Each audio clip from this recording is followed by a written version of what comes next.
Oh, thank goodness. We are finally starting to get some news. Hell yeah! The Monday after all the prospect games on the weekend, and we are starting to get conversations going. Now, I apologize. I am jet-lagged to all hell. I slept for 10 hours last night, so that's why this video is coming out a lot later than I would have wanted it to. But we got some good Montreal Canadiens news, some...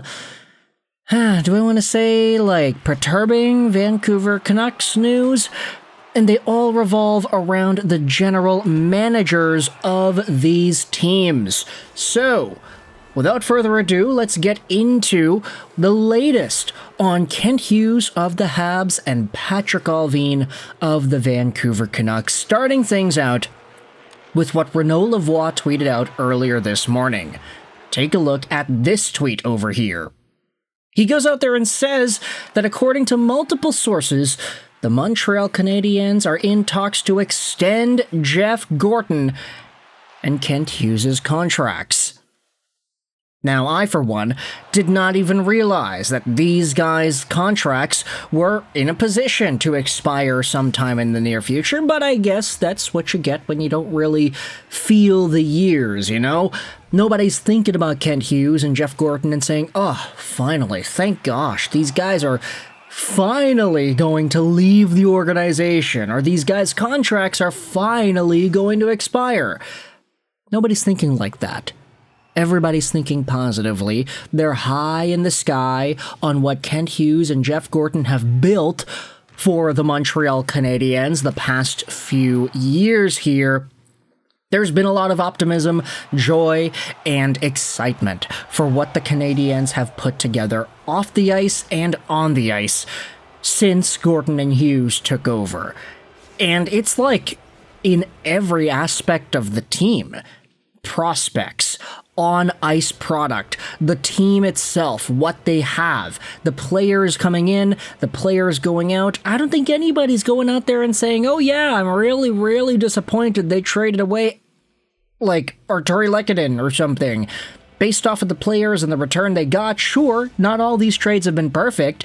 Sure, you could probably say that an Alexander Romanov would be more valuable to the Canadiens right now than a Kirby Dach, but you still have the argument that says, all right, well, Romanov would be one of 9 defensemen that the Canadiens would reasonably be able to use, and Dach fills a hole that the team has right now. By the way, reports from earlier today say that Kirby Dach is indeed fully healthy to coming back, so hopefully that extends into his skill set and his on-ice talent as well.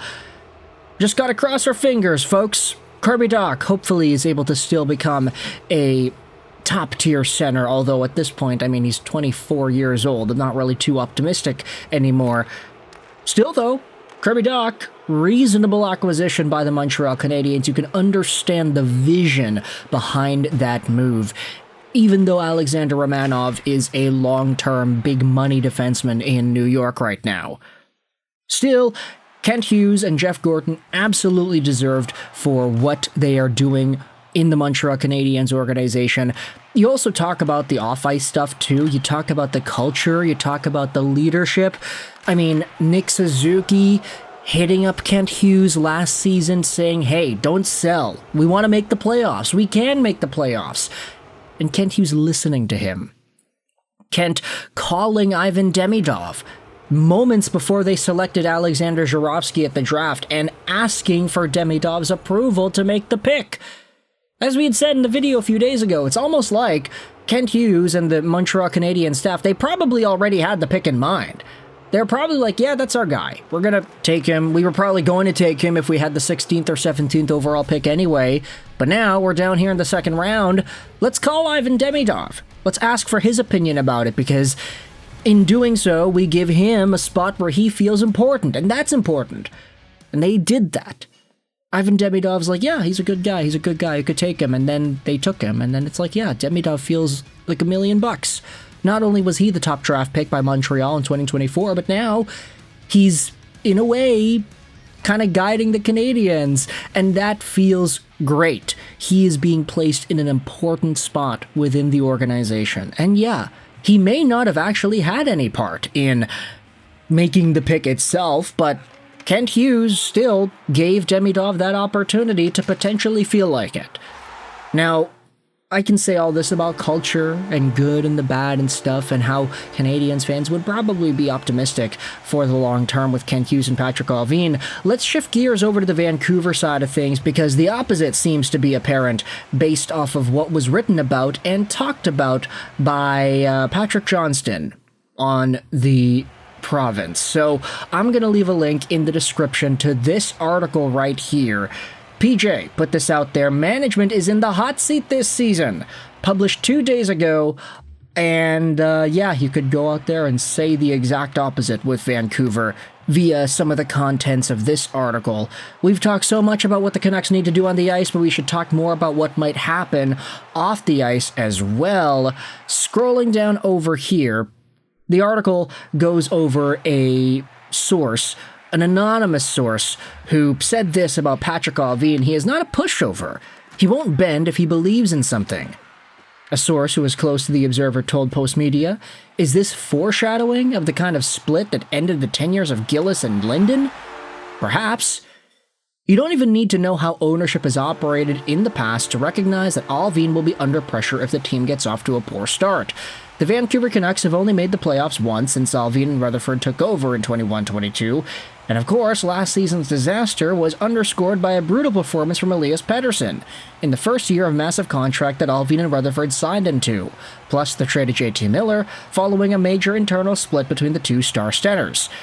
If the Vancouver Canucks struggle out of the gate, by Christmas, there will be management changes, the source predicted.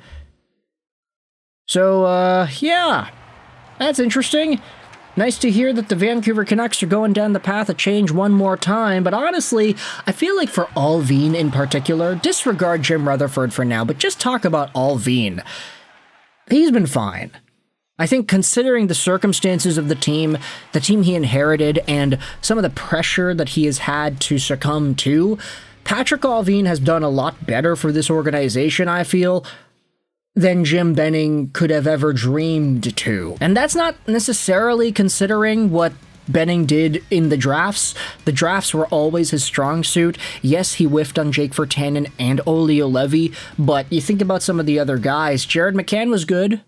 Of course, he didn't end up playing a significant part for the Canucks, but Besser, Demko, Pettersson, Hughes, like, that is a very good core that Benning drafted.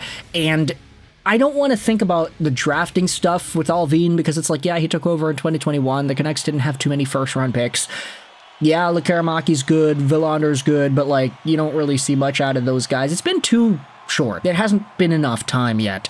But Patrik Allvin, considering his willingness to move on from guys that are ineffective, his non-attachment to contracts that become out of hand, just the team that he had when he took over, I feel like a lot of this isn't really his fault. And also with Jim Rutherford going out there and spreading commentary that is very unnecessary to the media, and Allvin kind of needing to clean things up around the edges, I feel like this guy's been in a pretty tough spot and he's handled it very well. It's just the Vancouver Canucks on-ice product isn't really up to snuff versus the job that he has done. And a lot of that is out of his control. Like, Miller and Pettersson fighting wasn't Allvin's fault.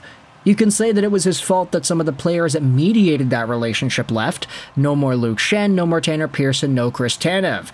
If those guys were on the Vancouver Canucks the previous year, this Miller-Pettersson stuff wouldn't have happened. But, alas, they weren't. So you can say it's hindsight, you can say that it's pressure from the upper management, you can say whatever, but at the end of the day, if the Vancouver Canucks do not show up to perform in 2025-2026, seems like by Christmas time, we might be on the cusp of seeing some guys leave the organization. So with all that in mind, I want you to let me know your thoughts in the comment section below about the Montreal Canadiens potentially extending Kent Hughes. What are your thoughts on the Vancouver situation? Let me know how you feel about things. I hope you enjoyed this very short sign on, and bye.